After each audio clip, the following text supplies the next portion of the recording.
A special interview today. Joining me today is Mike Polster. He's a labor and project manager for Hooper Corporation. And Mike, thank you so much for taking the time. We're going to be talking about the 34th annual Heat on Furnace free furnace checks for veterans that's happening on October 8th. And Mike is gracious enough here to walk us through the process. So first and foremost, Mike, how you doing today? And welcome to Talking Fitchburg. I'm doing fine, Jeremy. Thank you. Thanks for taking the time today to find out more about this program that we do every year in early October for our veterans. It is, and 34th annual is special enough, but to help a veteran out, especially before it gets into the cold season, it's got to mean a lot to the men and women who are helping out with this. So first and foremost, tell us a little bit about the program. How did this get started to make it to our 34th annual event? A group of individuals got together well before I was in this business, and they wanted to do something to give back to the community, and they partnered up the Steamfitters, Local 601, the contractors, and our supply houses. And they started out small, and over the years, it's grown into quite an event. We will have probably 60 plus people on hand that morning to help out and to take care of the no heats and do a clean and check on a bunch of veterans in and around Dane County on Saturday, October 8th. So let's walk through a little bit of the process of what will be happening. So you guys get together, you're going to have a breakfast, but then the service really starts with heading out. What will you be checking when you go into these veterans' homes? So when the service tech gets to the home, we'll introduce ourselves. We have a helper that goes with, and then we'll go find their appliance, their furnace. We'll go there, we'll put our gauges on it. We'll check heat exchangers, make sure we don't have heat exchangers, eliminate the carbon monoxide issues. We'll check the flame sensor for proper ignition and so forth. We'll check combustion, make sure that we're getting a good combustion on the burners. We'll check exhaust and venting to make sure we don't have debris in there. We'll check the condensate lines and traps to make sure they're clean.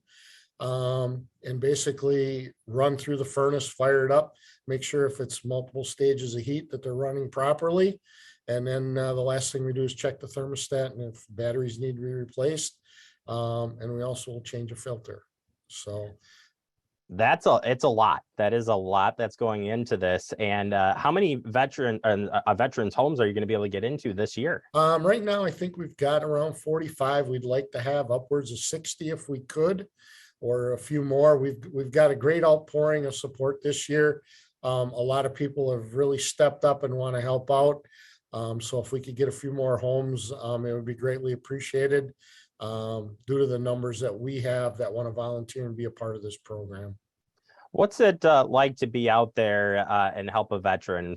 Assuming you've done this and been a part of this for quite a while, what's that reaction when you're out there? It's pretty awesome to be able to give back to them. To come into their home, be welcomed by them, and give back something to them for what they've done. They're excited to see us. It's kind of nice. The helper helps with kind of talking through what we're doing so the service tech can kind of do his thing kind of uninterrupted. But yeah, no, it's really nice to carry on. I know last year in a couple of situations, we brought some donuts and some coffee for the homeowner so that we could have a conversation over a cup of coffee and a donut.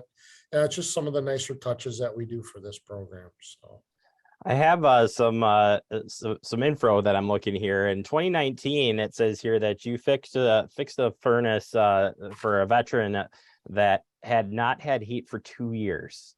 That's startling.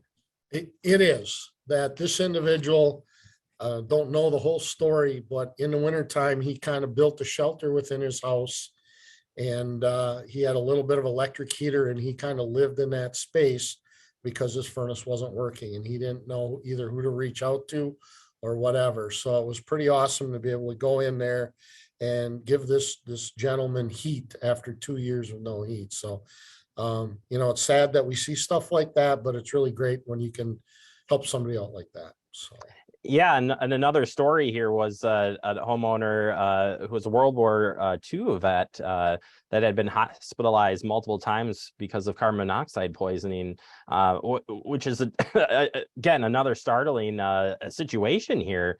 But it's so important to get these things checked out, plus help out these folks. Right. I mean, that's the big thing here is, the EMSs were called numerous times to this gentleman's house and they couldn't figure out what was going on. Well, he got on the list the following year. We came in, he had a bad heat exchanger, and that the whole furnace was replaced at no cost to him. And again, our fire and EMS people like the program because now they know they have anywhere between 45 and 60 less potential for carbon monoxide poisoning because furnaces are running the way they're intended to. Yeah, it's pretty incredible what you guys are doing out there day and night anyways, regardless of this great event. But to step up and help out community, help out veterans is something special for the Steamfitters here. And you guys just do great work. And for people who don't know about the trade, how is that industry doing overall with getting new people coming in and carrying on that next generation? We have a lot of interest in the program. Our steam fitters do a really good job of promoting it. They have trade orientations. We have a waiting list of candidates that want to get in. We do a lot of career fairs and a lot of things that help promote all of the skilled trades. As far as the construction goes, it's definitely a hot topic at career fairs and schools and pathways and stuff like that. So it's alive and well. Problem is there's an awful lot of contractors and places that are looking for help. And, but, we still are pretty fortunate to find pretty high quality caliber of help these days. So there's still a lot of good individuals out there that want to do a really good thing. So That's what counts. Fortunate. Absolutely, absolutely. Well, Mike, I said this is an incredible program. We're going to be following one of the Steamfitters and going to one of the houses here in Fitchburg to showcase kind of what happens during this experience. But any final thoughts on this again, this great service that you guys are providing? No, other than, we've got an awful lot of people that come together that morning. Everybody really looks forward to it. It's a great event, a good time. We do a lot of good. We give a lot back to the community and more so to our veterans.